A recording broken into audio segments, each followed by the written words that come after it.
Assalamualaikum warahmatullahi wabarakatuh. Baiklah, saya di sini akan menjawab soal nomor 2.A tentang tentukan sekurang-kurangnya 3 contoh kondisi percobaan tentang esterifikasi asam benzoat yang tidak aplikatif untuk bidang farmasi. Yang pertama, pada proses pelarutan senyawa asam benzoat memiliki sifat tidak larut dalam air, sedangkan jika untuk diaplikasikan misalnya untuk mengembangkan sintesis obat dengan campuran bersama pelarut pada senyawa asam benzoat tidak ternetrasi atau terlarutkan dengan baik, sehingga untuk penghomogennya dilakukan sebagai metode percobaan uji di bidang farmasi dapat menjadi lebih rumit karena harus menggunakan bantuan pemantauan suhu konsentrasi secara berkala dan harus dilakukan penambahan larutan NaOH agar percobaan berhasil, yang dimana pada senyawa benzoat ini pada hasil titrasinya berhasil. Jika tidak, maka harus melakukan pengulangan kembali. Karena itu pentingnya di sini dalam penggunaan NaOH. Jika NaOH tidak ada ataupun digantikan dengan yang lain, dapat mengganggu proses percobaan uji ini. Untuk itu dianggap tidak aplikatif.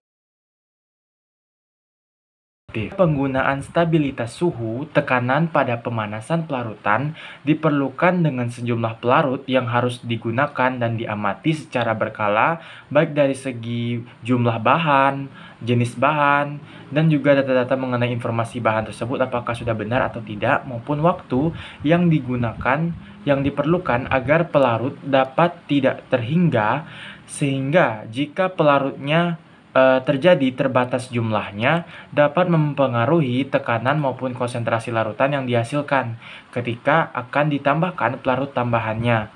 Untuk itulah metode dalam percobaan ini tidak aplikatif untuk farmasi karena harus diikuti dengan pemantauan penggunaan pengaruh tekanan konsentrasi larutan yang dihasilkan daripada jumlah pelarutnya, apakah ia terbatas ataupun tidak terhingga, karena seharusnya itu harus tidak terhingga. Jika terbatas, maka dapat mengganggu tekanan maupun konsentrasi larutan. Yang terakhir, untuk penentuan nilai panas yang dialami oleh larutan asam benzoat harus digunakan uji grafik tetapan kesetimbangan konsentrasi agar diperoleh nilai slope dan positif nilainya untuk mengetahui keadaan di mana menyerap panas atau larutan tersebut sudah bersifat endoterm.